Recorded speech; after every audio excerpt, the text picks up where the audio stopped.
അനുഗ്രഹീതമായ നല്ല രാത്രി സമയത്തിനായി കർത്താവിനെ സ്തോത്രം ചെയ്യുന്നു.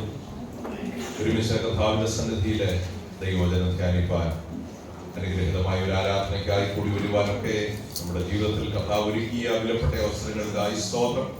എല്ലാ ദൈവമക്കൾക്കും കർത്താവായ യേശു ക്രിസ്തുവിന്റെ നാമത്തിൽ സ്നേഹവന്ദനം അറിയിക്കുകയാണ്. യെശയ്യാ പ്രവാചകന്റെ പുസ്തകം 6-ാം അധ്യായമാണ്. അല്പനിമിഷങ്ങൾ ദൈവവചനത്തിനായി ധ്യാനിപ്പാൻ രാത്രിയിൽ നമ്മൾ ആഗ്രഹിക്കുന്നത്. അതിന്റെ 1 മുതൽ 4 വരെയുള്ള വാക്യങ്ങൾ ആരെങ്കിലും ഒരാൾ വായിച്ച സഹായിക്കും. യെശയ്യാ ചാപ്റ്റർ 6 വേഴ്സസ് 1 to 4, 1 മുതൽ 4 വരെയുള്ള വാക്യങ്ങൾ നമുക്ക് ഒരുമിച്ച് ധ്യാനിക്കാനുണ്ട്. Praise the Lord. ഉസിയ രാജാവ് മരിച്ച ആണ്ടിൽ കർത്താവ് ഉയർന്നും പൊങ്ങിയുമുള്ള സിംഹാസനത്തിൽ ഇരിക്കുന്നത് ഞാൻ കണ്ടു. അവന്റെ വസ്ത്രത്തിന്റെ വിളുമ്പുകൾ മന്ദിരത്തെ നിറച്ചിരുന്നു. സാറാഫുകൾ അവന് ചുറ്റും നിന്നു. ഓരോരുത്തന് 6 ചെറുക്കുണ്ടായിരുന്നു. 2 കൊണ്ട് അവർ മുഖം മൂടി, 2 കൊണ്ട് കാൽ മൂടി, 2 കൊണ്ട് പറന്നു. ഒരുത്തനോടൊരുത്തൻ, സൈന്യങ്ങളുടെ യഹോവ പരിശുദ്ധൻ, പരിശുദ്ധൻ, പരിശുദ്ധൻ, സർവ്വഭൂമിയും അവന്റെ മഹത്വം കൊണ്ട് നിറഞ്ഞിരുന്നു എന്ന് ആർത്ത് പറഞ്ഞു. അവർ ആർക്കുന്ന ശബ്ദത്താൽ ഉമ്മരപ്പടികളുടെ അടിസ്ഥാനങ്ങൾ കുലുങ്ങി, ആലയം പുകകൊണ്ട് നിറഞ്ഞു. വളരെ പരിചയമുള്ള വേദഭാഗമാണ് രാത്രി ദൈവവചന ചിന്തയ്ക്കായി വായിക്കാൻ ആഗ്രഹിക്കുന്നത്. ബൈബിളിലുടനീളം നമ്മൾ പഠിക്കുമ്പോൾ ദൂതന്മാരുടെ വിവിധ ഗണങ്ങളെ നമുക്ക് കാണാൻ കഴിയും. ദൈവത്താൽ സൃഷ്ടിക്കപ്പെട്ട, ദൈവിക പദ്ധതിക്ക് വേണ്ടി നിയോഗിക്കപ്പെട്ട വ്യക്തിത്വങ്ങളാണ് ദൂതന്മാർ എന്ന് പറയുന്നത്. ദൂതന്മാർ കുനിഞ്ഞു നോക്കുന്ന ആരാധന എന്നൊരു പദം ബൈബിളിൽ രേഖപ്പെടുത്തിയിട്ടുണ്ട്. നമ്മളെ വീക്ഷിക്കുന്ന, നമ്മളെ ശ്രദ്ധിക്കുന്ന ഒരു സംഘമാണ് ദൂതന്മാർ എന്ന് പറയുന്നത്.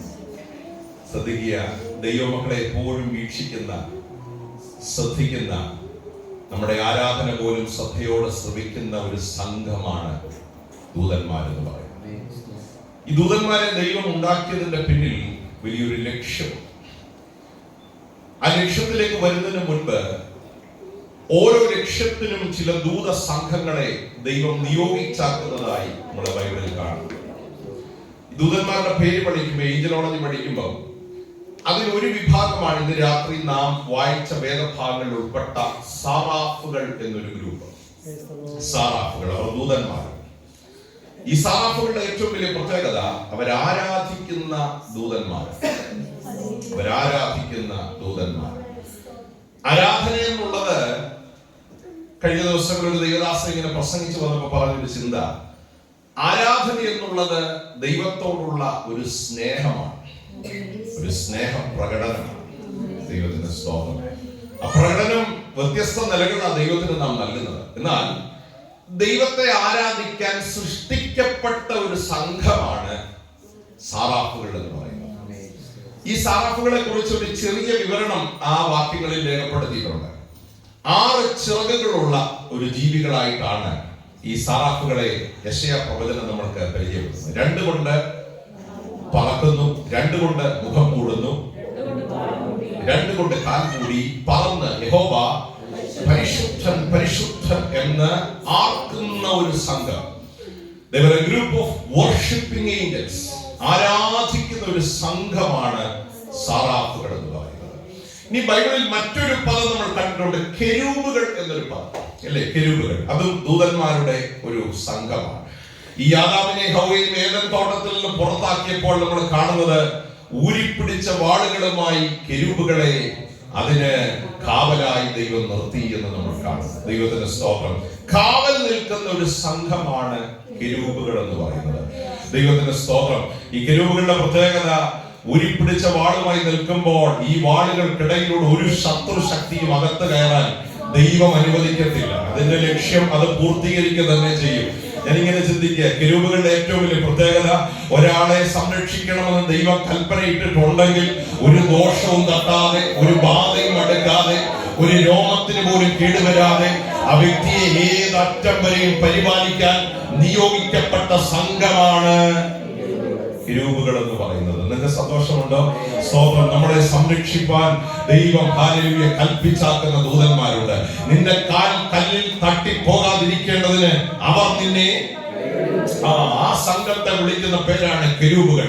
സംരക്ഷണം എന്നൊരു ദൗത്യമാണ്. ദൈവത്തിന് സ്തോത്രം. ആ ദൂതന്മാർക്ക് ദൈവം നൽകിയിരിക്കുന്നത്. ഇങ്ങനെ വ്യത്യസ്ത പേരുകളിൽ അറിയപ്പെടുന്ന ദൂത സംഘത്തെ നമുക്ക് കാണാൻ കഴിയും. അതിൽ ഒരു സംഘത്തെ കുറിച്ചുള്ള ചിന്തയാണ് ഇന്ന് രാത്രി നമ്മെ ഭരിക്കാൻ അല്പം നിമിഷങ്ങൾ പോകുന്നത്. ആരാധിക്കുന്ന ഒരു സംഘം സ്വർഗത്തിൽ ദൈവത്തിനുണ്ട്. ദൈവത്തിന് സ്തോത്രം.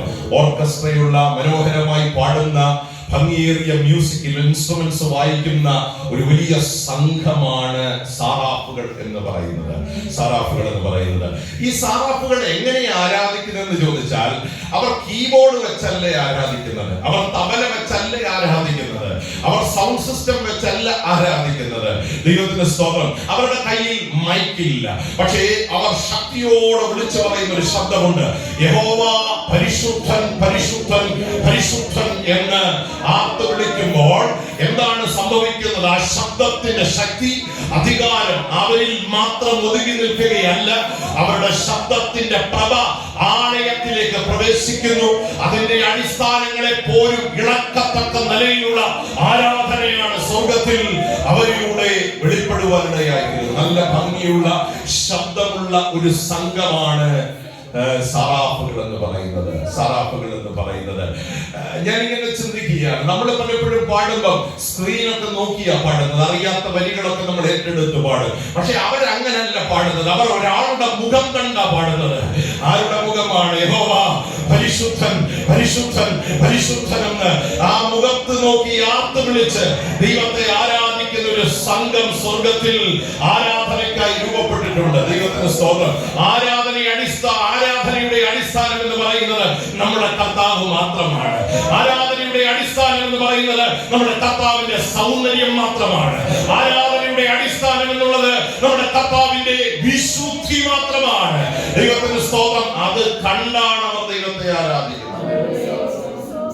ഞാനിങ്ങനെ ചിന്തിക്കുകയായിരുന്നു, ഇത്ര ശക്തമായി സ്വർഗത്തിൽ നിന്ന് ഉയരുന്ന ശബ്ദം അത് പല മേഖലയിലേക്ക് ഒരു ശബ്ദ പ്രവാഹം പോലെ പ്രവഹിക്കുക മാത്രമല്ല, വലിയൊരു ആലയത്തിന്റെ അടിസ്ഥാനത്തെ പോലും കുലുക്കത്തക്ക നിലയിൽ ഇത്രയധികം പവർഫുൾ വോയിസോടെ ആരാധിക്കണമെങ്കിൽ അവരാരെ കണ്ടാരാധിക്കുന്നവരാ?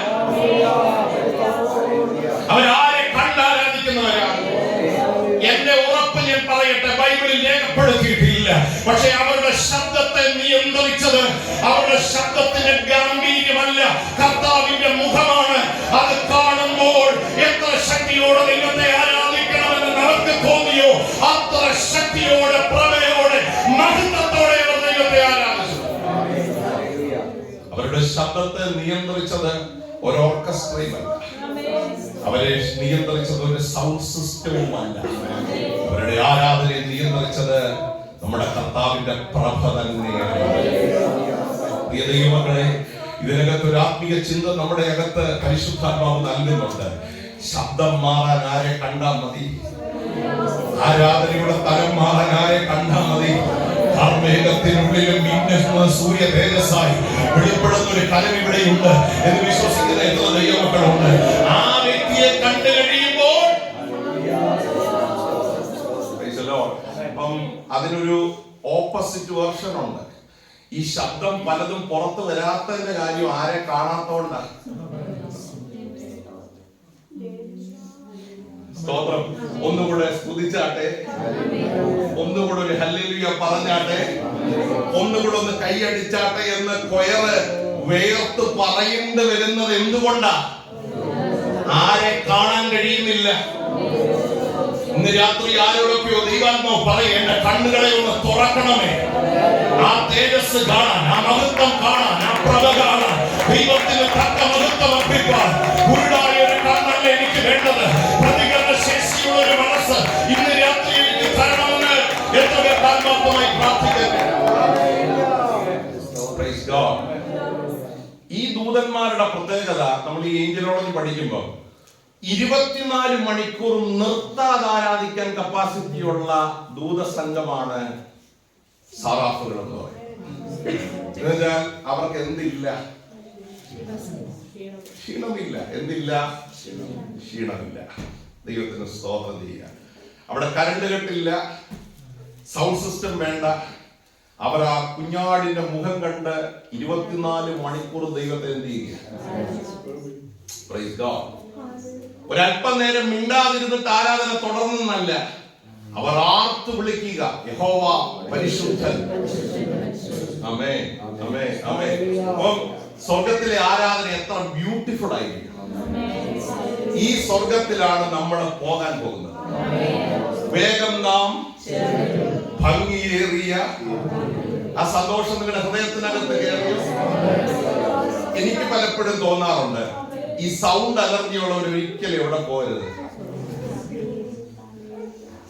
അങ്ങനെ തോന്നിയിട്ടുണ്ടോ? എനിക്ക് തോന്നിയിട്ടുണ്ട്, സൗണ്ട് അലർജിയുള്ളവർ ഒരിക്കലും എവിടെ പോകരുത്. കാരണം അവിടെ ഉമ്മരപ്പടികളുടെ ആ ശബ്ദത്തെ, അതിനെ കുലുക്കത്തക്ക നിലയിലുള്ള സൗണ്ടിലാണ് അവർ ദൈവത്തെ എന്ത് ചെയ്യുന്നത്? അതൊരു ആരാധനമയമാണ്. ഈ ആരാധന നിറയുന്ന സ്വർഗത്തിലാണ് ദൈവം അനുവദിച്ചാൽ നാളെ നമ്മൾ ചെന്ന് നിൽക്കാൻ പോകുന്നത്. ആ തേജസ്സും പ്രഭയൊക്കെ കണ്ടു കഴിയുമ്പോൾ നമ്മുടെ ആൾ മാറും, നമ്മുടെ ചിന്താഗതികൾ മാറും, നമ്മുടെ കാഴ്ചപ്പാടുകൾ മാറും. ദൈവത്തിന്റെ സ്തോത്രം. നമ്മൾ രൂപാന്തരപ്പെടും. ഒരു ദൈവദാസൻ എഴുതിയിരിക്കുന്നത് എങ്ങനെയാ? സ്തോത്രം. ഈ മരിച്ച ഒരാൾ സ്വർഗത്തിൽ ചെല്ലുമ്പോ ആദ്യ വ്യക്തിക്ക് തോന്നുന്ന വികാരം ഇതാ, എന്തുകൊണ്ട് ഇച്ചിരി നേരത്തെ വന്നില്ലെന്നുള്ളതാണ്. സ്തോത്രം. ഇവിടെ നമുക്ക് ഏറ്റവും ഇഷ്ടമില്ലാത്ത കാര്യം എന്തുവാ? മരണമാണ്. നമുക്ക് ഇഷ്ടമില്ലാത്ത, അത് കേൾക്കാൻ ആഗ്രഹമില്ല. പക്ഷേ സ്വർഗത്തിൽ ചെല്ലുന്ന ഒരു വ്യക്തി ആദ്യം ചിന്തിക്കുന്ന ചിന്ത, എന്തുകൊണ്ട് ഒരല്പം മുമ്പ് ഇവിടെ വരാൻ പറ്റിയില്ല? കാരണം ഇത്ര മഹത്വമുള്ള, ഇത്ര ശ്രേഷ്ഠമുള്ള, ഇത്ര ഭംഗിയുള്ള, ദൈവത്തിന്റെ വീതി സ്വച്ഛ സ്ഫടിക തുല്യ തങ്ക നിർമ്മിതമായ പട്ടണം ദൈവം ഞങ്ങൾക്ക് വേണ്ടി ഒരുക്കിയിരിക്കുന്നു. ആ പട്ടണത്തിൽ ദൈവത്തിന്റെ മുഖം കാണാം. സ്തോത്രം. ഞാൻ ഈ വചനമൊക്കെ ധ്യാനിച്ചുകൊണ്ടിരിക്കുമ്പം ഈ സ്വർഗത്തിലെ ബ്യൂട്ടി എന്റെ മനസ്സിൽ വന്നു. 24 മണിക്കൂറും ആരാധിക്കുന്ന ദൂതന്മാർ, വണങ്ങുന്ന മൂപ്പന്മാർ, ദൈവത്തിന്റെ സ്തോത്രം, സ്വർഗം, ദൈവത്തിന്റെ തേജസ് നിറഞ്ഞൊരു സ്ഥലം ഒക്കെ ഉള്ളിടത്തുനിന്ന് ഈ ആരാധന വിട്ട് എന്നെ പോലെ ഒരു ശബ്ദവും ഇല്ലാത്ത, ഒരു ഗാംഭീര്യവും ഇല്ലാത്ത, ഒരു 3 സ്തോത്രം നല്ലപോലെ പറഞ്ഞാൽ ക്ഷീണിച്ചു പോകുന്ന, ഹലോ, ഒരു 3 നല്ല പവർഫുൾ സ്തോത്രം പറഞ്ഞാൽ ക്ഷീണിച്ചു പോകുന്ന ബോഡിയുള്ള എന്റെ ആരാധന സ്വീകരിക്കാൻ എന്തിനാ ദൈവം ഇവിടെ ഇറങ്ങി വരുന്നത്?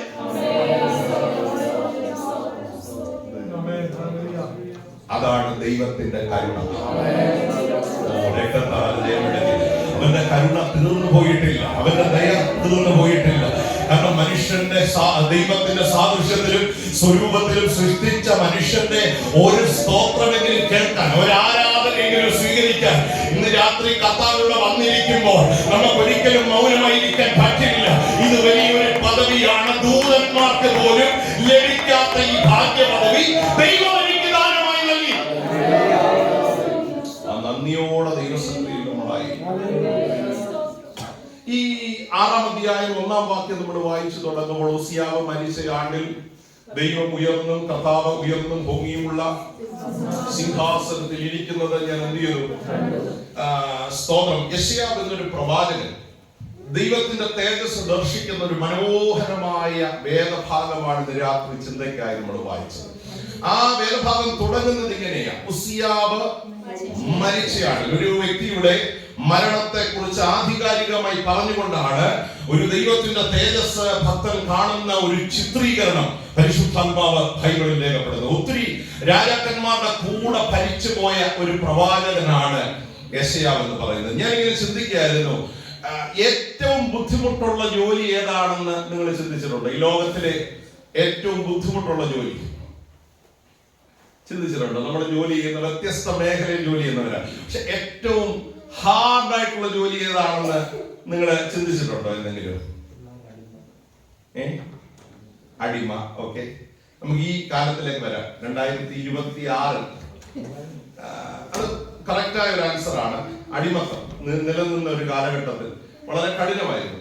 2026 ഏറ്റവും ബുദ്ധിമുട്ടുള്ള ജോലി ഏതാകാനാണ് സാധ്യത?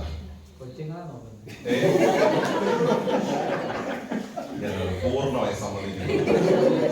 എനിക്ക് പകരം പറയാൻ വേറെ കൊച്ചുങ്ങളെ നോക്കുന്നേ.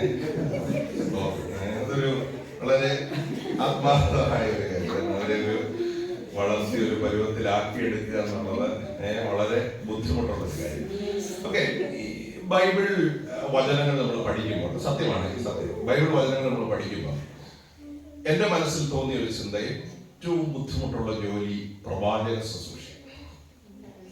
ഏറ്റവും ബുദ്ധിമുട്ടുള്ള ജോലി. കാരണം ഏറ്റവും അധികം അടി കിട്ടാൻ സാധ്യതയുള്ളത്, ഏറ്റവും അധികം മർദ്ദനം കിട്ടാൻ സാധ്യതയുള്ള ജോലിയാണ് ഈ പ്രവാചക ശുശ്രൂഷ എന്ന് പറയുന്നത്. ഈ പ്രവാചക ശുശ്രൂഷയുടെ ഒരു പ്രത്യേകത, ഇതിന് മയമില്ല. എന്തില്ല? മയമില്ല. രണ്ട്, നമ്മൾ ആഗ്രഹിക്കുന്ന ദൂതല്ല പലപ്പോഴും ദൈവം നമ്മളോട് പറയാൻ ആഗ്രഹിക്കുന്നു. ദൈവത്തിന് സ്തോത്രം. ഈ പ്രവാചകന്മാരുടെ ജീവചരിത്രം മുഴുവൻ നമ്മൾ പഠിച്ചാൽ ഒരു സിമ്പിൾ ഉദാഹരണം, ഈ യോന എന്നൊരു ദൈവമനുഷ്യൻ കപ്പൽ മാറിക്കയറി മറ്റൊരു സ്ഥലത്തോട്ട് പോകാനുള്ള ചേതോവികാരം എന്താണെന്ന് ചോദിച്ചാൽ ദൂത് പറയാൻ അല്പം ബുദ്ധിമുട്ടുണ്ട്. ദൂത് പറയാൻ അല്പം ബുദ്ധിമുട്ടുണ്ട്. അല്പം ബുദ്ധിമുട്ടുള്ള ശുശ്രൂഷയാണ് പ്രവാചക ശുശ്രൂഷ. മുഖത്ത് നോക്കി മാനസാന്തരത്തിന്റെ, അനുതാപത്തിന്റെ, ദൈവത്തിങ്കലേക്ക് മടങ്ങി വരേണ്ടതിന്റെ ദൂത് വിളിച്ചു പറയുക എന്നുള്ളത് വളരെ ശ്രമകരമായ ഒരു ദൗത്യമാണ്. എങ്കിലും ഈ യെശയ്യാവ് എന്നൊരു ദൈവമനുഷ്യനെ ആ കൊച്ചു പ്രായത്തിൽ തന്നെ ഈ ആത്മീയ ശുശ്രൂഷയ്ക്കായി ദൈവം എടുത്ത് അഭിഷേകം.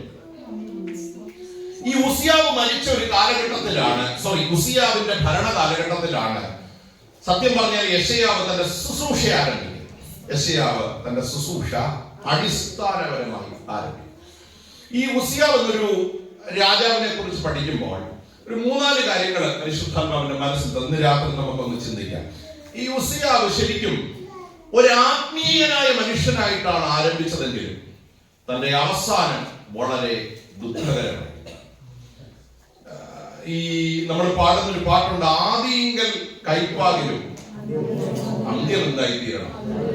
തുടക്കമല്ല പ്രധാനം, ഒടുക്കമാണ് പ്രധാനമെന്ന് നമ്മെ ഇന്നും പഠിപ്പിക്കുന്ന ഒരു ദൈവമനുഷ്യനാണ് ഉസിയാവ്. ഒരു ഭയങ്കര അനുഗ്രഹിക്കപ്പെട്ട തുടക്കമാണ് ആ മനുഷ്യന് ഭരണതലത്തിലും ആത്മീയ തലത്തിലും ദൈവം ദാനമായി നൽകുവാനിടയായിരുന്നു. ഈ ഉസിയാവിന്റെ ചരിത്രം ഞാൻ പഠിച്ചു വന്നപ്പോൾ അതിനകത്ത് ഒരു പദം എഴുതിയിട്ടുണ്ട്. സെഖര്യാവ് എന്നൊരു പുരോഹിതൻ തന്നെ ഉപദേശിച്ച കാലത്തൊക്കെയും ഉസിയാവ് യഹോവയെ അന്വേഷിച്ചു. സ്തോത്രം. നല്ല ഒരു അഡ്വൈസർ ഉണ്ടായിരുന്നു ഈ ഉസിയാവ് എന്നൊരു രാജാവ്. ദൈവം വഴി പറഞ്ഞു കൊടുക്കുന്ന, ആലോചന പറഞ്ഞു കൊടുക്കുന്ന, ഇങ്ങനെ നടക്കരുത് എന്ന് പറഞ്ഞ് ഉപദേശിക്കുന്ന സെഖര്യാവ് എന്നൊരു പുരോഹിതന്റെ ഇൻഫ്ലുവൻസ് എന്നൊക്കെ തന്റെ ജീവിതത്തിലുണ്ടായോ, തന്റെ ജീവിതം ഒരു വിജയമായി മാറി. ദൈവത്തിന് സ്തോത്രം. എപ്പോഴും നമ്മൾ ശ്രദ്ധിച്ചോണം, ദൈവം നമുക്ക് സ്വാതന്ത്ര്യം നൽകിയിട്ടുണ്ടെങ്കിലും, നമ്മുടെ ജീവിതം സെലക്ട് ചെയ്യാനുള്ള അധികാരം നമുക്കുണ്ടെങ്കിലും, തീരുമാനങ്ങൾ എടുക്കാനുള്ള സ്വാതന്ത്ര്യം നമുക്കുണ്ടെങ്കിലും, ദൈവത്താൽ ഉപദേശിക്കപ്പെടുന്നവർ നമ്മുടെ ജീവിതത്തിലുണ്ടാകും. വഴി ഇതാകുന്നു എന്ന് പറഞ്ഞു തരുന്ന, ആലോചന പറഞ്ഞു തരുന്ന, ഉപദേശം നൽകി തരുന്ന, വിവേകത്തോടെ നമ്മെ നയിക്കുന്ന വ്യക്തികൾ നമ്മുടെ ജീവിതത്തിൽ ഉണ്ടായിരിക്കണം. ഒറ്റയ്ക്ക് തീരുമാനമെടുക്കുന്നതും പ്രാർത്ഥിച്ച് തീരുമാനമെടുക്കുന്നതും തമ്മിൽ വലിയ വ്യത്യാസമുണ്ട്. ഈ വാക്കുകൾ ശ്രദ്ധിച്ച് കേൾക്കണമേ. ഒറ്റയ്ക്ക് തീരുമാനമെടുക്കുന്നതും പ്രാർത്ഥിച്ച് ദൈവാത്മാവിനാൽ ഒരു തീരുമാനമെടുക്കുന്നതും തമ്മിൽ എന്തുണ്ട്? വലിയ വ്യത്യാസമുണ്ട്. ദൈവത്തിന് സ്തോത്രം. ദൈവത്താൽ ഉപദേശിക്കപ്പെട്ടവരായി നമ്മൾ തീരണമെന്ന് ദൈവം ആഗ്രഹിക്കുന്നു. അങ്ങനെ തീർന്നാലുള്ള ഗുണം, വഴി ഇതാകുന്നു എന്ന് ദൈവത്തിന്റെ പരിശുദ്ധാത്മാവ് നമുക്ക് ആലോചന നൽകും. ശ്രദ്ധിക്കണേ, ജീവിതത്തിന്റെ ഒരു ചെറിയ കാര്യത്തിൽ പോലും ദൈവം ഇടപെടും. ദൈവം നമുക്ക് ഗൈഡൻസ് നൽകി തരും. ഈ ദൈവിക ഗൈഡൻസോടെ തീരുമാനങ്ങൾ എടുത്താൽ ഉറപ്പ് പറയാം, ആ പോക്ക് നേരായ പാതയിൽ നമ്മെ നയിക്കും. പക്ഷെ ഈ ദൈവിക ഗൈഡൻസിന് ഒരു പ്രത്യേകതയുണ്ട്. എപ്പോഴും നമ്മൾ ആഗ്രഹിക്കുന്നതിന് എസ് പറയുന്നതല്ല ദൈവാത്മാവ്. ചിലപ്പോൾ ആൻസർ നോയായിരിക്കും. പക്ഷേ ആ ദൈവിക ആലോചനയ്ക്ക് നമ്മൾ വിധേയപ്പെടണം. ഈ ഉസിയാവിന്റെ ജീവിതത്തിൽ നിയന്ത്രിക്കുന്ന ഒരു വ്യക്തിയായിരുന്നു ഈ പുരോഹിതനായ സെഖര്യാവ്. സ്തോത്രം. ഈ പണ്ടൊക്കെ ദൈവദാസന്മാരെ നമ്മൾ വിളിച്ചിരുന്നത് പാസ്റ്റർമാരെന്നല്ല, ഉപദേശിമാരെന്ന്. ഓർമ്മയുണ്ടോ? പഴയ ഒരു തലമുറയ്ക്കറിയാം എന്തായിരുന്നു അവരുടെ പ്രത്യേകത. ആ പദം പോലെ തന്നെ ഒരു പാസ്റ്റർ എന്നുള്ളതിനേക്കാൾ അവർ ഉപദേശിക്കുന്നവരായി. എനിക്ക് തോന്നുന്നു നമുക്ക് ഏറ്റവും ഇഷ്ടമില്ലാത്ത കാര്യം എന്താ? സ്തോത്രം. കാരണം നമ്മൾ എപ്പോഴും ആഗ്രഹിക്കുന്നത് സ്വതന്ത്രമായ തീരുമാനങ്ങൾ നമുക്ക് എടുക്കണം, സ്വതന്ത്രമായി മുന്നോട്ട് പോകണം, സ്വതന്ത്രമായ കാഴ്ചപ്പാടുകൾ നമുക്കുണ്ടാകണം. പക്ഷെ സ്വതന്ത്രമായ കാഴ്ചപ്പാടുകൾ ഉണ്ടാകുമ്പോൾ ഏത് ഗുണമെന്നറിയാൻ നമുക്ക് കഴിയില്ല. പക്ഷേ ആലോചന പറയുന്നവൻ മുൻപിലുണ്ട്, വഴികാട്ടിയായവൻ മുൻപിലുണ്ട്, ഡയറക്ഷൻ നൽകുന്നവൻ മുൻപിലുണ്ട്. ഞാൻ ഒരു കാര്യം ദൈവമക്കളോട് പറയാം, ആത്മാവിനാൽ നയിക്കപ്പെടുന്ന ഒരു ജീവിതത്തിന്റെ പ്രത്യേകത അത് നമ്മുടെ ചിന്തയ്ക്കപ്പുറമായിരിക്കും. വഴി തെറ്റാൻ ദൈവാത്മാവ് അനുവദിക്കില്ല. ഒരു കൊച്ചു കാര്യത്തിന് പോലും കർത്താവിന്റെ കരങ്ങളിൽ ഏൽപ്പിച്ച് പ്രാർത്ഥിക്കാൻ നമ്മൾ തയ്യാറാണെങ്കിൽ, നമുക്ക് തെറ്റുപറ്റിയാലും തെറ്റുപറ്റാത്ത ദൈവത്തിന്റെ പരിശുദ്ധാത്മാവ് എത്തേണ്ട മേഖലകളിൽ നമ്മളെ എത്തിക്കുമെന്ന് വിശ്വസിക്കുന്ന എത്ര ദൈവമക്കളുണ്ട്. ഇന്ന് രാത്രി ചിലരോട് ഞാൻ ആത്മാവിൽ പറയുക, അങ്ങനെ ഒരു ഗൈഡൻസ് ആണ് ദൈവത്തിൽ ഈ ദിവസങ്ങൾ നമ്മൾ എന്ത് ചെയ്യേണ്ടത്. ഈ ദൈവത്തിന്റെ ഏറ്റവും വലിയൊരു പ്രത്യേകത, ഒരു കൊച്ചു കാര്യത്തിലും പോലും കയറി അഭിപ്രായം പറയും. സോദരം, ഈ അമ്മമാർക്കുള്ള ഒരു പ്രത്യേകതയാ ഞാൻ എപ്പോഴും ശ്രദ്ധിച്ചിട്ടുണ്ട്. ഈവൻ കൊച്ചു കാര്യങ്ങളിൽ കയറി പോലും എന്ത് ചെയ്യും. നമ്മുടെ നാട്ടിൽ നിന്ന് വരുന്ന സമയത്ത് പോലും എന്തോ ഒരു ടെൻഷൻ ആയിരിക്കും. അമ്മമാരുള്ള വീടുകളൊക്കെ ശ്രദ്ധിച്ചിട്ടുണ്ടോ? അത് ചെയ്യ, ഇത് ചെയ്യ, ഇതെടുത്ത് വെക്ക, ഇതിങ്ങനെ. നിങ്ങൾ എന്റെ കൂടെ ഇല്ല ഉണ്ടോ? അപ്പന്മാർ അത്ര ഇടപെടത്തില്ല, പക്ഷെ അമ്മമാര് കൊച്ചു കാര്യത്തിൽ പോലും അങ്ങനെ കണ്ടിട്ടുണ്ടോ? ചിലപ്പോ കുറെ കഴിയുമ്പോൾ നമുക്ക് ദേഷ്യം വന്നു പറയും, എനിക്കിതൊക്കെ അറിയാം. നമുക്കറിയാവുന്നുള്ളതാണ് നമ്മുടെ ഏറ്റവും വലിയ. എനിക്കിതൊക്കെ അങ്ങനെ ഒരു തവണ പോലും പറയാത്ത ആരെങ്കിലും ഇതിനകത്തുണ്ടോ? ഇല്ലെന്ന് എന്റെ വിശ്വാസം. എല്ലാവരും പറയുന്നൊരു കാര്യം, എനിക്ക് ഇതേ ആശയം ഇവിടെ എഴുതിയിരിക്കുന്നു. ഒരമ്മ മക്കളെ ഒരു ചെറിയ കാര്യത്തിൽ പോലും ഗൈഡ് ചെയ്തതുപോലെ സെഖര്യാവ് ഗൈഡ് ചെയ്ത കാലത്തോളം റൂട്ട് തെറ്റാനിടയായില്ല, വഴി തെറ്റാനിടയായില്ല, ആത്മീയ പരാജയം ഉണ്ടായില്ല. ഞാനിത് വെറുതെ പറയല്ല കേട്ടോ. ആലോചനക്കാരൻ ഒരാൾ ഇന്ന് രാത്രി ഇവിടെയുണ്ട്, വഴികാട്ടി ഒരാൾ ഇവിടെയുണ്ട്, ഏതൊരു ചെറിയ കാര്യത്തിലും ഇടപെടുന്ന ഒരാൾ ഇവിടെയുണ്ട്. അത് തൽക്കാലം ആദ്യം ഒരല്പ പ്രയാസമായി തോന്നിയാൽ എത്തേണ്ട മേഖലകൾ നമ്മെ എത്തിക്കാൻ, നമ്മുടെ വലയിലേക്ക് പിടിച്ചു നടത്താൻ ആത്മാവിന് കഴിയും. ഒരു കൊച്ചു കാര്യങ്ങൾ പോലും പ്രാർത്ഥിച്ച് തീരുമാനമെടുക്കണം. പ്രാർത്ഥിച്ച് തീരുമാനം. ആ ഗൈഡ് ചെയ്യപ്പെട്ട കാലത്തോളം സത്യം പറഞ്ഞാൽ തന്റെ ജീവിതത്തിൽ ഒരു കുഴപ്പമുണ്ടല്ല. കാരണം ഇതിങ്ങനെ ചെയ്യണം, ഇതിങ്ങനെ ചെയ്യണം എന്ന് ഗൈഡ് ചെയ്യാൻ ഒരാളുണ്ടായിരുന്നു.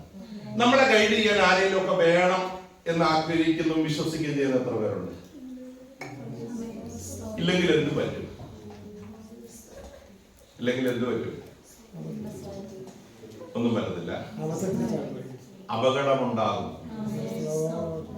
കാരണം നമ്മുടെ ഏറ്റവും വലിയ പ്രത്യേകം ഞാൻ ചെയ്യുന്നത് ശരിയാണെന്നൊരു ബോധ്യം നമ്മുടെ മനസ്സിലല്ല. ഇതിനെ കറക്റ്റ് ചെയ്യണമെങ്കിൽ നമുക്ക് ദൈവത്തിന്റെ ആലോചന ആവശ്യമാണ്. ശാന്തമായി ചിലരോട് പരിശുദ്ധാത്മാവ് പറയും, അങ്ങനെയുള്ള ഗൈഡൻസിന് വിധേയപ്പെടണം. ആലോചന ചോദിക്കണം, വഴി ഏതാകുന്നെന്ന് ചോദിക്കണം, ഇടത്തോട്ടോ വലത്തോട്ടോ എങ്ങനെ തിരിയണമെന്ന് ദൈവത്തോട് ആലോചന ചോദിക്കണം. ആ ജീവിതം ഒരിക്കലും പരാജയപ്പെട്ടു പോകാൻ ദൈവം അനുവദിക്കില്ല. ഈ ഉസിയാവിന്റെ മറ്റൊരു പ്രത്യേകത, യുദ്ധങ്ങൾ നടത്തിയ ഒരു ശക്തനായ മനുഷ്യനാണ് ഉസിയാവ്. സ്തോത്രം. ഈ സെഖര്യാവിന്റെ കാലം കഴിഞ്ഞപ്പം യുദ്ധങ്ങളൊക്കെ തനി ഏറ്റെടുത്ത് നടത്താൻ തുടങ്ങി. തന്നെ ദൈവത്തിന്റെ സ്തോത്രം വലിയ യുദ്ധങ്ങളെ നയിച്ചു എന്ന് മാത്രമല്ല, ആ യുദ്ധങ്ങളൊക്കെ ജയിക്കാൻ തുടങ്ങി. ഈ ദാവീദിന്റെ ഏറ്റവും വലിയൊരു പ്രത്യേകത, ഏത് യുദ്ധത്തിന് പോകുമ്പോഴും പ്രാർത്ഥിച്ചിട്ട് എന്ത് ചെയ്തോളൂ പോകുന്നുള്ളൂ. ദാവീദ് ദൈവത്തോട് ചോദിക്കുന്ന ചോദ്യം, ഞാൻ ഈ പരീക്ഷയെ പിന്തുടരണമോ, എത്തിപ്പിടിക്കുമോ? ഹലോ, സൈനിക ശക്തിയുണ്ട്, ബലമുണ്ട്, പക്ഷെ എപ്പോഴും പ്രാർത്ഥിച്ചിട്ട് എന്ത് ചെയ്തോളൂ? കർത്താവേ, ഈ യുദ്ധത്തിന് പോയാൽ ജയിക്കാനുള്ള കൃപ എനിക്കുണ്ടോ? അതിനുള്ള പ്രാപ്തി എനിക്കുണ്ടോ? ദൈവം എന്റെ കൂടെ ഉണ്ടോ?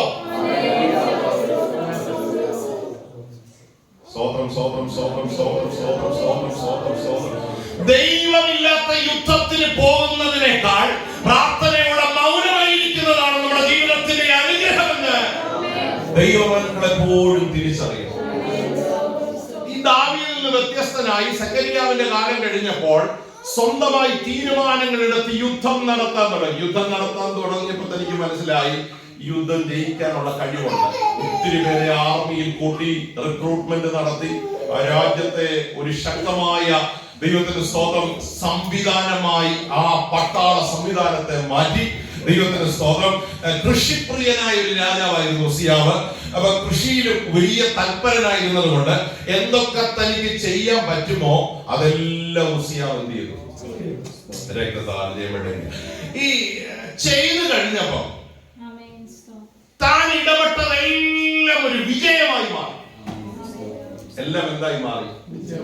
പക്ഷേ ദൈവം കൂടിയില്ലായിരുന്നു.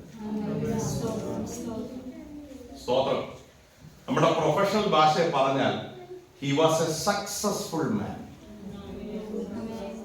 സ്തോത്രം. വെള്ളിയാഴ്ച സാക്ഷ്യം പറയാൻ സമയം കൊടുത്താൽ വിജയത്തിന്റെ സാക്ഷ്യം മാത്രമേ, ഇന്ന ആഴ്ച ഞാൻ ഈ യുദ്ധം ജയിച്ചു, ഇന്ന ആഴ്ച ഈ യുദ്ധം ജയിച്ചു, ഞാൻ ഇന്നിടത്ത് കൃഷി ചെയ്തു, 100 ഇരട്ടി ഫലം എനിക്ക് കൃപയാൽ എല്ലാ ദൈവങ്ങളും എന്ത് പറയും? എന്റെ കൂടെ ഇല്ല. എല്ലാരും ഉറപ്പായിട്ട് എന്ത് പറയും? ദൈവം മനുഷ്യനെ ഇത്രയും. പക്ഷെ God was not with him. ദൈവം അവന്റെ കൂടെ ഇല്ലായിരുന്നു. ഇത് വായിച്ചപ്പോ എന്റെ കണ്ണു തുറന്നു. സക്സസ് അല്ല, ദൈവം നമ്മുടെ കൂടെ ഉണ്ടെന്നതിന്റെ തെളിവ്.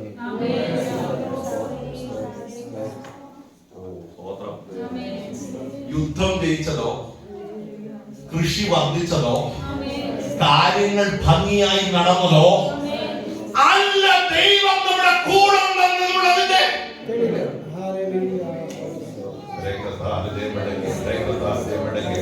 രാത്രി പറയുന്നത് സിമ്പിൾ ആണെങ്കിൽ നിങ്ങളുടെ ഹൃദയങ്ങളിൽ ഇതൊന്നും പതിയണം. നമുക്ക് ലഭിക്കുന്ന ഒരു പ്രാർത്ഥന മറുപടി അല്ല ദൈവം നമ്മുടെ കൂടെ ഉള്ളതിനുള്ളതിന്റെ തെളിവ്. നമുക്ക് കിട്ടുന്ന ഒരു പ്രൊമോഷൻ അല്ല ദൈവം നമ്മുടെ കൂടെ ഉണ്ട് എന്നുള്ളതിന്റെ തെളിവ്. ദൈവത്തിന് സ്തോത്രം. ദൈവം നമ്മുടെ കൂടെ ഉണ്ട് എന്നുള്ളതിന്റെ തെളിവ്. കേൾക്കാൻ ഇഷ്ടമാണോ? ഈ ദൈവം കൂടെ ഉണ്ടെങ്കിൽ ഇടയ്ക്കിടയ്ക്ക് തോൽവികളുണ്ടാവും. ഇനി സ്തോത്രം പറയുമെന്ന് എനിക്ക് തോന്നുന്നില്ല, എന്നാലും പറയാം, he will not be a successful man. സ്തോത്രം. എനിക്ക് വിശ്വാസ ജീവിതത്തിൽ തോന്നുന്നു എല്ലാ അത്യാവശ്യം കുഴപ്പമില്ലാതെ പോയാൽ എന്തോ കുഴപ്പമുണ്ട്. വലിയ കുഴപ്പമില്ലാതെ അത്യാവശ്യം ഇങ്ങനെ പോവുകയാണെങ്കിൽ സ്തോത്രം എന്തോ. കാരണം ദൈവം കൂടെ ഉണ്ടെങ്കിൽ ചില കുഴപ്പങ്ങൾ ഉണ്ടാകും. നല്ലൊരു മെസ്സേജ് ഒക്കെ സ്തോത്രം. ദൈവം കൂടെ ഉണ്ടെങ്കിൽ ഒരല്പം പ്രശ്നങ്ങളുണ്ടാവും. ഈ ഗിദെയോനോട് ദൂതൻ എന്ന് പറയും, ബലത്തോടൊപ്പം ഞാൻ അവരെ നിന്റെ കയ്യില്, ദൈവം നിന്റെ കൂടുണ്ടെന്ന് പറഞ്ഞപ്പോ പുള്ളി സംശയം ചോദിച്ചു, ഈ കൂടുണ്ടെങ്കിൽ ഇങ്ങനെയൊക്കെ സംഭവിക്കുന്നുണ്ട്? ഞാനിവിടെ എന്റെ കയ്യിലുള്ള ഗോതമ്പ് മിദ്യാന്യതയിൽ പെടാതിരിക്കേണ്ടത് കാത്തിരുന്ന്, ഹലോ, പക്ഷെ ദൂതൻ എന്താ, ദൈവം നിന്റെ സക്സസ് അല്ല, ദൈവം നമ്മുടെ കൂടെ ഉണ്ടെന്നുള്ളതിന്റെ, ജോലി ഉണ്ടെന്നുള്ളതല്ല, ദൈവം നമ്മുടെ കൂടെ ഉണ്ടെന്നുള്ളതിന്റെ, കൃത്യമായി സാലറി കിട്ടുന്നുണ്ട് എന്നുള്ളതല്ല, ദൈവം നമ്മുടെ കൂടെ ഉണ്ട് എന്നുള്ളതിന്റെ, അതൊക്കെ ദൈവത്തിന്റെ ഒരു കരുണയാണ്. ദൈവം നമ്മുടെ കൂടെ ഉള്ളെന്നുള്ളതിന്റെ തെളിവെന്താണ്? ഏത് അവസ്ഥയിലും പാടാനുള്ള, ദൈവത്തെ ഉയർത്താനുള്ള ഒരു നല്ല മനസ്സ് ദൈവത്തിനുണ്ടാവും.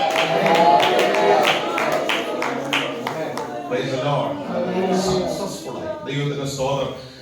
ഇന്നത്തെ ഭാഷ പറഞ്ഞ ടൈംസ് മാഗസീൻ വരെ ഉസിയാവിന്റെ പേര് വന്നു, most influential person on the earth.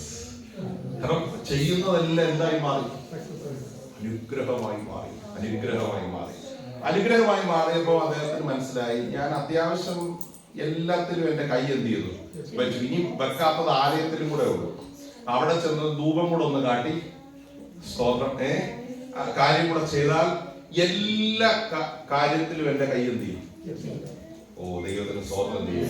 അപ്പം സെക്കരിയാവ് ഇല്ലാതെ പോയത് സത്യം പറഞ്ഞാൽ തന്റെ ജീവിതത്തിൽ ഒരു പരാജയം. കാരണം അരുതെന്ന് പറയാൻ ഒരാളുണ്ടായിരുന്നു, വിലക്കാൻ ഒരാളുണ്ടായിരുന്നു, ചെയ്യരുത് എന്ന് പറയാൻ. ഓ, സത്യം പറഞ്ഞാൽ എന്റെ ചിന്ത അവരാ നമ്മുടെ അനുഗ്രഹം.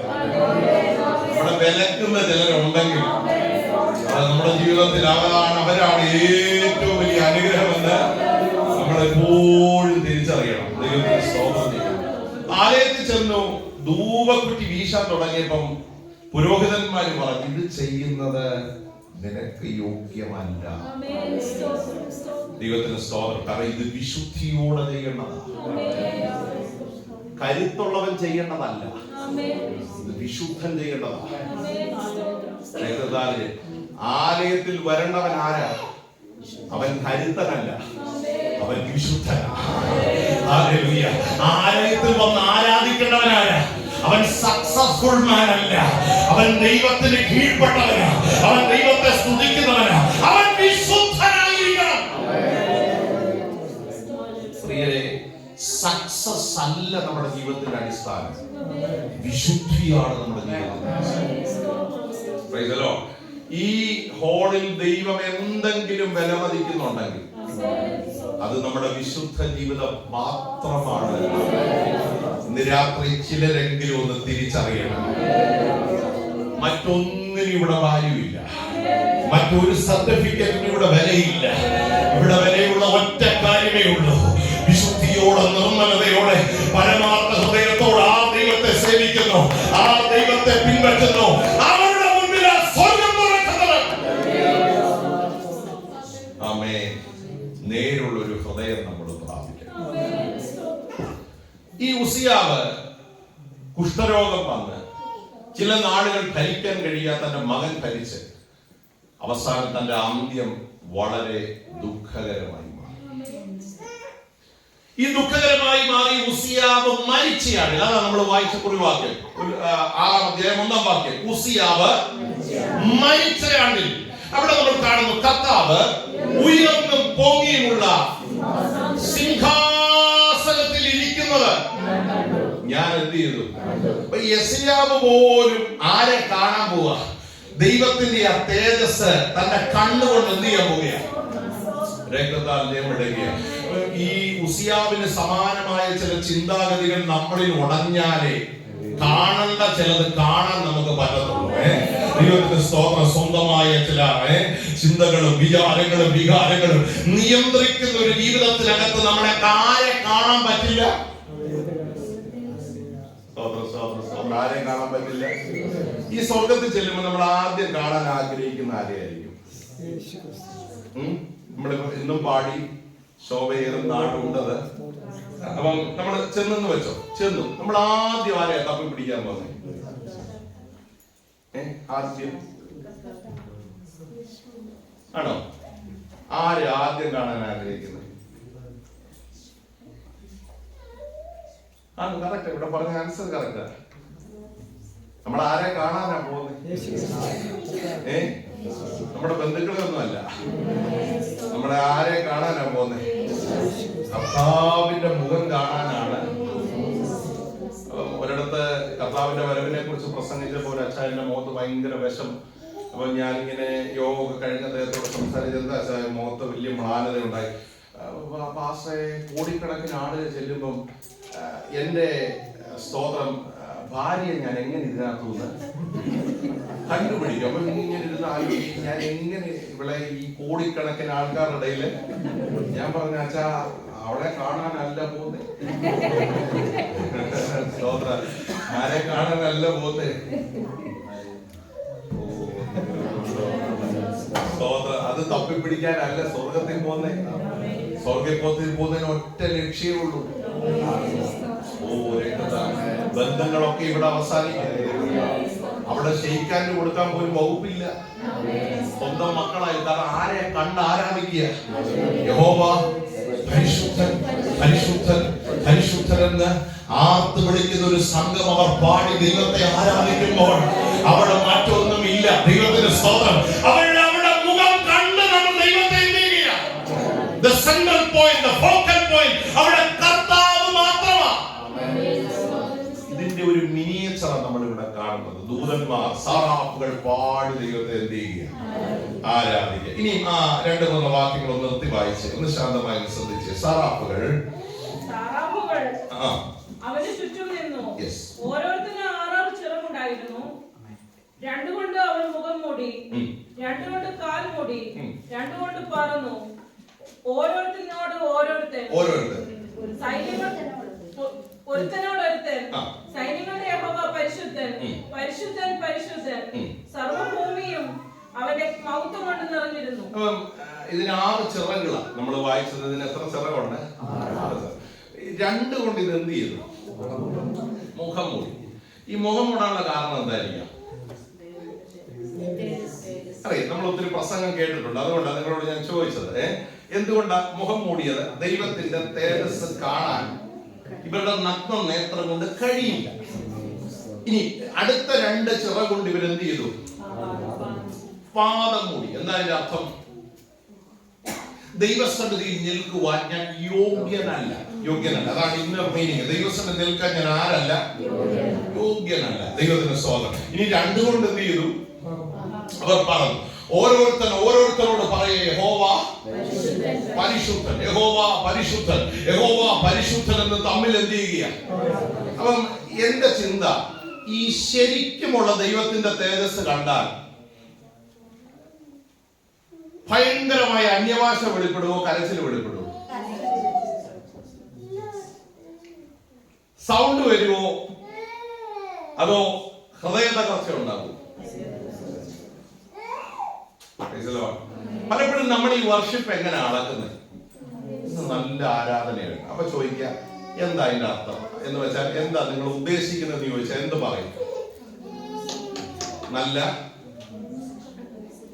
നല്ല പറയത്തില്ലേ? കൊണ്ട് പറയിപ്പിച്ചിട്ട് ഇവിടെ പ്രസംഗിക്കണ്ട.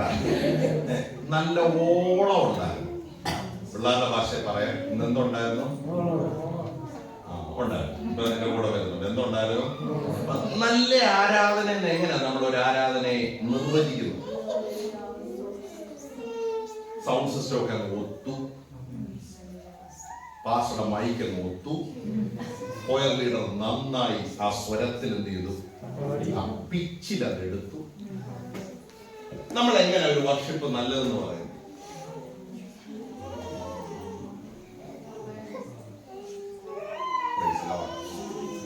പക്ഷെ ശരിക്കും ഒരു വർഷിപ്പ് വെളിപ്പെട്ടാൽ സൗണ്ട് അല്ല വരുന്നത്.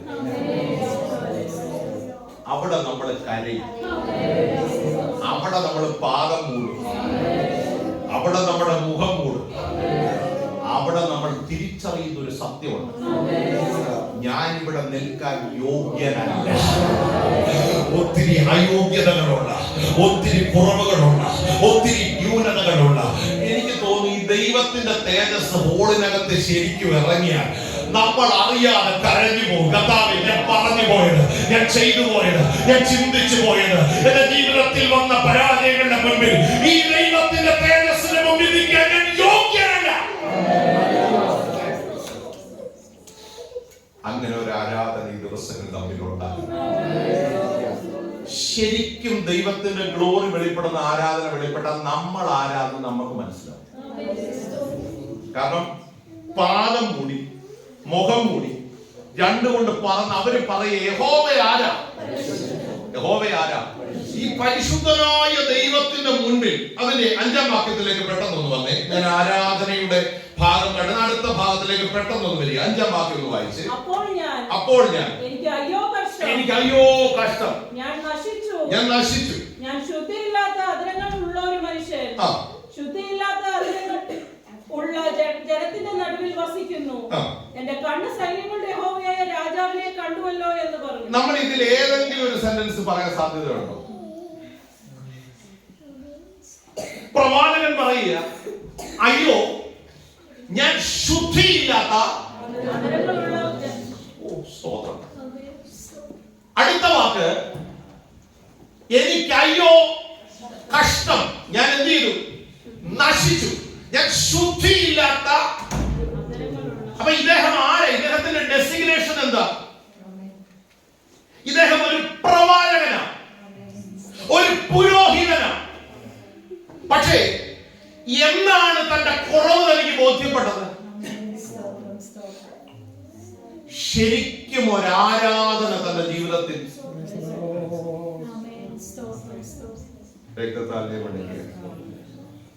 എന്റെ അഭിപ്രായം ശ്രദ്ധിച്ച് കേൾക്കണേ. ശരിക്കും ഒരു ആരാധന വെളിപ്പെട്ടാൽ നമുക്ക് നമ്മളോട് തന്നെ ഇഷ്ടക്കേട് വരും. നമ്മൾ ആദ്യം വെറുക്കുന്ന ആരെയായിരിക്കും അറിയുമോ? മനസ്സിലായില്ല? അയ്യോ, ഈ ഞാനാണ് ഇത്രയും നാൾ ഈ ദൈവത്തെ. ശരിക്കുള്ള ആരാധന വെളിപ്പെട്ടാൽ ദൈവം ആരാന്നൊരു കൊച്ചു ബോധ്യമെങ്കിലും അകത്ത് കയറും. ദൈവത്തെ നമുക്ക് അറിയാമോ? ആ ചോദ്യം ചോദിച്ചാൽ ദൈവത്തെ കുറിച്ച് എന്തൊക്കെ നമുക്ക് അറിയാം? പ്രവാചക, അങ്ങ് ശുശ്രൂഷ ചെയ്യുന്ന ആളാണ്, ദൂത് പറയുന്ന ആളാണ്. പക്ഷെ ഇതുവരെ കാണേണ്ടവനെ കാണേണ്ടതുപോലെ കണ്ടില്ല. ഈ കാണേണ്ടത് പോലെ കണ്ടു കഴിഞ്ഞപ്പോൾ അകത്ത് പരവേശം കയറി. ഇതുപോലെ ശുദ്ധിയില്ലാത്ത, ഇതുപോലെ നികൃഷ്ടമായ ഒരു മനുഷ്യൻ ലോകത്ത്. ശരിക്കുള്ള വർഷിപ്പിൽ നമ്മുടെ അയോഗ്യത എന്താണെന്ന് നമുക്ക് പൂർണ്ണമായി മനസ്സിലാക്കാം. അവിടെ നമ്മൾ തിരിച്ചറിയും, ഈ യോഗ്യനായ കർത്താവിനെ ഈ അയോഗ്യമായ ശരീരം കൊണ്ട് എന്ത് ചെയ്യാൻ പറ്റില്ല, ആരാധിക്കാൻ പറ്റില്ല. ഇതൊരു കേമത്തരമാണെന്ന് വിചാരിക്കരുത്. ഒത്തിരി അയോഗ്യതകളുടെ മുമ്പിൽ ഈ ആരാധന സ്വീകരിക്കാൻ പലപ്പോഴും ദൈവം ഇറങ്ങി വരുന്നത് അത് ദൈവം നമ്മോട് കാണിക്കുന്ന വലിയ കരുണയാണെന്ന് ഓർത്ത് ഇന്ന് രാത്രി എത്ര പേർക്ക് ദൈവത്തെ സ്തുതിക്കാൻ കഴിയും? കർത്താവേ, എന്നെ ശുദ്ധനാക്കണം, എന്നെ കഴുകണം, എന്നെ വിലപ്പെട്ട പാത്രമാക്കി തീർക്കണം, എന്നെ ആൾമാറിയവനാക്കി മാറ്റണം. 6-7 വാക്യം കൂടെ വായിച്ച് നമുക്ക് നിർത്താം. 6-7 വാക്യം കൂടെ ശ്രദ്ധിച്ചു. അപ്പോൾ സാറാഫുകളിൽ ഒരുത്തൻ യാഗപീഠത്തിൽ നിന്ന് കൊടിൽ കൊണ്ട് തീക്കനൽ എടുത്ത് കയ്യിൽ പിടിച്ചുകൊണ്ട് എന്റെ അടുക്കൽ പറന്നു വന്നു. അതൊക്കെ നമ്മള് വിഷ്വലൈസ് ചെയ്യണം കേട്ടോ. എന്റെ അടുക്കൽ പറന്നു വന്നു. അടുത്ത വാക്യം, അത് എന്റെ വായ്ക്ക് തൊടുവിച്ചു. ഇത് നിന്റെ അധരങ്ങളെ തൊട്ടതിനാൽ നിന്റെ അകൃത്യം നീങ്ങി നിന്റെ പാപത്തിന് പരിഹാരം വന്നിരിക്കുന്നു എന്ന് പറഞ്ഞു. എന്ന് വെച്ചാൽ ശക്തമായ ഒരു ശുദ്ധീകരണം ആരാധനയുടെ മധ്യത്തിൽ പരിശുദ്ധാത്മാവ് വെളിപ്പെടുത്തും. ആൾ മാറിയ വ്യക്തിത്വമായ ഒരാളെ പരിശുദ്ധാത്മാവ് എന്ത് ചെയ്യുക?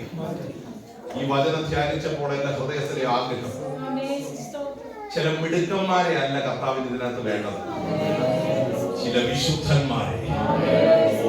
സ്തോത്രം. സക്സസ്ഫുൾ ആയിട്ടുള്ള ചിലരെ അല്ല ഇതിനകത്ത് വേണ്ടത്, ചില നീതിമാന്മാരെ. ഓ ഹല്ലേലൂയ. പരമാർത്ഥ ഹൃദയത്തോടെ ദൈവത്തെ ആരാധിക്കുന്ന ഒരു തലമുറയാ ഇതിനകത്ത് ദൈവത്തിന് ആവശ്യം. അങ്ങനെ ഒരു ജനറേഷൻ ആക്കി എന്നെ മാറ്റണമേ. ദൈവത്തിൽ നിന്ന് എന്തെങ്കിലും പ്രാപിക്കാൻ വരുന്ന ഒരു ജനറേഷൻ ആയിട്ടല്ല. ദൈവം എനിക്ക് ഒരായുസ് തന്നാൽ വിശുദ്ധിയോടെ കർത്താവിന് വേണ്ടി ദൈവം എനിക്ക് ഒരായുസ് തരുന്നത്, എന്റെ ശബ്ദം, എന്റെ ആരോഗ്യം, എന്റെ ശരീരം, എന്റെ ജീവിതം, അത് ദൈവത്തിന് പ്രസാദമുള്ള ഒരു യാഗമായി കർത്താവേ ഞാൻ ഞങ്ങളുടെ കരങ്ങളിൽ ഏൽപ്പിക്കുന്നു എന്ന് ആത്മാർത്ഥമായി ദൈവത്തോട് പ്രാർത്ഥിക്കാൻ. അങ്ങനെയുള്ള ശുദ്ധീകരണങ്ങൾ, ആരാധനകൾ വെളിപ്പെടട്ടെ, അങ്ങനെയുള്ള സമർപ്പണങ്ങൾ, ആരാധന വെളിപ്പെടട്ടെ. ഇവിടെ വെളിപ്പെട്ട ശബ്ദ കോലാഹലങ്ങൾ അല്ലെന്നേ, അല്ല. ഇവിടെ വെളിപ്പെടുന്നത് ആത്മാർത്ഥമായ സമർപ്പണമാണ്, ആത്മാർത്ഥമായ ശുദ്ധീകരണമാണ്, ആത്മാർത്ഥമായ മാനസാന്തരമാണ്. എന്നെ ഒന്ന് കഴുകണമെന്ന് എത്ര പേർക്ക് കരഞ്ഞു പറയുന്നു. ആ ബൈബിളുകളൊന്ന് അടച്ച്, ആ കണ്ണുകളൊന്ന് അടച്ച് പ്രാർത്ഥിക്കാൻ മനസ്സുള്ളവർ ചേർന്ന് 40 നിമിഷങ്ങൾ പ്രാർത്ഥിക്കണം. സാങ്ക്ടിഫൈ മീ ലോർഡ്, എന്നെ ശുദ്ധീകരിക്കണമേ, എന്നെ കഴുകണമേ. വിരുദ്ധന്മാരെ അല്ല, പ്രാപ്തിയുള്ളവരെ അല്ല ദൈവത്തിന് ആവശ്യം, വിശുദ്ധന്മാരെ തലമുറയിൽ ദൈവത്തിന് ആവശ്യം. എന്നെ ആ നിലകളിൽ രൂപപ്പെടുത്തി എടുക്കണമെന്ന് എത്ര പേർക്ക് ഇന്ന് രാത്രി ആത്മാർത്ഥമായി ദൈവസന്നിധിയിൽ പ്രാർത്ഥിക്കാൻ കഴിയും? പരിശുദ്ധനായ ദൈവത്തിന്റെ മുൻപിലാണ് നമ്മൾ നിൽക്കുന്നതെന്ന ബോധ്യത്തോടെ ഒന്ന് പ്രാർത്ഥിച്ചു തുടങ്ങിയാണ്. കർത്താവേ, എത്രയോ ആരാധനകൾ കടന്നുപോയി, എത്രയോ വർഷിപ്പുകൾ കടന്നുപോയി. പക്ഷേ ദൈവം ആരെന്ന് അറിഞ്ഞ്, ദൈവത്തിന്റെ മഹത്വം അറിഞ്ഞ് പലപ്പോഴും ദൈവത്തെ ആരാധിക്കാൻ കഴിഞ്ഞില്ല. എന്റെ കണ്ണുകളെ തുറക്കണം, എന്റെ ശരീരത്തെ അതിനായി ഒരുക്കണം, എന്റെ നാവിനെ ദൈവം അതിനായി അഭിഷേകം ചെയ്യണം. ഓ യെശയ്യാവിനെ ശുദ്ധീകരിച്ച അക്കാലം ഇന്ന് രാത്രി എന്നെ ശുദ്ധീകരിക്കണമെന്ന് ആത്മാർത്ഥമായി ഹൃദയം തൊട്ട് പ്രാർത്ഥിക്കാൻ മനസ്സുള്ള എത്ര ദൈവമക്കളുണ്ട്. എന്നെ കഴുകണപ്പാ, എന്നെ കഴുകണപ്പാ, എന്നെ കഴുകണപ്പാ, എന്നെ യോഗ്യനാക്കി തീർക്കണം, എന്നെ വിശുദ്ധനാക്കി തീർക്കണം, ഈ തലമുറയ്ക്ക് ഒരു അടയാളമായി തീർക്കണം. ഓ രക്തത്താൽ ജയമെടുക്കുക, രക്തത്താൽ ജയമെടുക്കുക, രക്തത്താൽ ജയമെടുക്കുക. ഞാൻ അറിയപ്പെടേണ്ടത് ദൈവത്തെ ആരാധിക്കുന്നവനായിട്ടാകട്ടെ, ഞാൻ അറിയപ്പെടുന്നത് ദൈവം ബഹുമാനിക്കുന്ന ഒരു വ്യക്തിത്വമായി തീരട്ടെ. ഞാൻ ദൈവത്തെ ഉയർത്തുന്ന, വിശുദ്ധിയോടെ ദൈവത്തെ ജീവിക്കുന്ന ഒരു വ്യക്തിത്വത്തിന് ഉടമയായി എന്നെ മാറ്റണമെന്ന് എത്ര പേർക്ക് പ്രാർത്ഥിക്കണം. പ്രിയ ദൈവമക്കളെ, ഒരു ഉണർവ് മെസ്സേജ് അല്ല ഇന്ന് രാത്രി ഞാൻ പറഞ്ഞത്. ചില ഹൃദയങ്ങളെങ്കിലും കർത്താവ് തുടങ്ങി എന്നെ ഒന്ന് ഗൈഡ് ചെയ്യണപ്പാ, നേരായ പാതയിൽ എന്നെ നടത്തണമേ, എന്റെ വഴിയുടെ കുറവ് തീർക്കണമേ, എനിക്ക് ആലോചന പാതി തരണമേ. കർത്താവേ, എന്നെ കറക്റ്റ് ചെയ്യണമേ, എന്നെ കഴുകണമേ, എന്റെ ചിന്താഗതികളെ രൂപപ്പെടുത്തി എടുക്കണമേ. സാധാപ്പുകൾ ആരാധിച്ചതുപോലെ ദൈവത്തെ ആരാധിക്കാൻ ഈ ദിവസങ്ങൾ എന്നെ വിശ്വസിക്കുന്നു. അങ്ങനെ ഒരു സഭയായി ദൈവം നമ്മെ മാറ്റണം. ആരാധനയ്ക്കകത്ത് ശക്തമായ സമർപ്പണങ്ങൾ ഈ ഹോളിനകത്ത് വെളിപ്പെട്ട് അങ്ങനെ പ്രാർത്ഥിക്കാൻ മനസ്സുള്ള എത്ര ദൈവമക്കളുണ്ട് ഇതിനകത്ത്? അങ്ങനെയുള്ള സമർപ്പണങ്ങൾ വെളിപ്പെടട്ടെ, അങ്ങനെയുള്ള ശുദ്ധീകരണങ്ങൾ വെളിപ്പെടട്ടെ, അങ്ങനെയുള്ള കണ്ണുനീര് വെളിപ്പെടട്ടെ, അങ്ങനെയുള്ള ഒരു ആത്മാർത്ഥമായ ഹൃദയം ഇതിനകത്ത് വെളിപ്പെടട്ടെ. ഒരുമിച്ച് പ്രാർത്ഥിക്കാം സമാധാനത്തോടെ. ഇന്ന് രാത്രി ദൈവം നമ്മെ മടക്കി അയക്കുവാൻ പ്രാർത്ഥിക്കാം. വചനത്തിന് മുൻപിൽ നമുക്ക് സമർപ്പിക്കാം. ദൈവം നമുക്ക് തന്ന ദൈവകുഞ്ഞുങ്ങളെല്ലാം നമുക്ക് ഓർക്കാം. വരും ദിവസങ്ങളിലും ദൈവത്തിന്റെ കൃപ എല്ലാവരോടും കൂടെ ഇരിക്കട്ടെ. പ്രിയ സുശീലാമയ്ക്ക് വേണ്ടി പ്രാർത്ഥിച്ചുകൊണ്ടിരിക്കുന്ന നാളെ ആഗ്യവരാൻ ചെയ്യേണ്ടതായിട്ടുണ്ട്. കർത്താവിന്റെ കരനദാസിയോട് കൂടെ ഇരിക്കുന്നതിനായി നമുക്ക് ദൈവസന്നിധിയിൽ സ്തോത്രം ചെയ്ത് പ്രാർത്ഥിക്കാം. പല ദൈവമക്കളുടെ സൗഖ്യമില്ലാതെ ഭാരപ്പെടുന്നുണ്ട്, ദൈവം വിടുവിക്കട്ടെ. പലരും യാത്രയിലായിരിക്കുന്നുണ്ട്, ദൈവം സൂക്ഷിക്കട്ടെ. ദിവസങ്ങളിൽ ജീവത്സവമായി രാജ്യത്ത് കർത്താവിനെ മുന്നോട്ട് നയിക്കട്ടെ. ഹല്ലേലൂയ. യെശയ്യാവിനെ പോലെ ശുദ്ധീകരിക്കപ്പെട്ട ഒരു തലമുറ ഇതിനകത്ത് പുറത്തു വരട്ടെ. വചനത്തിന് മുമ്പിൽ സമർപ്പിക്കാം, പ്രാർത്ഥിക്കാം.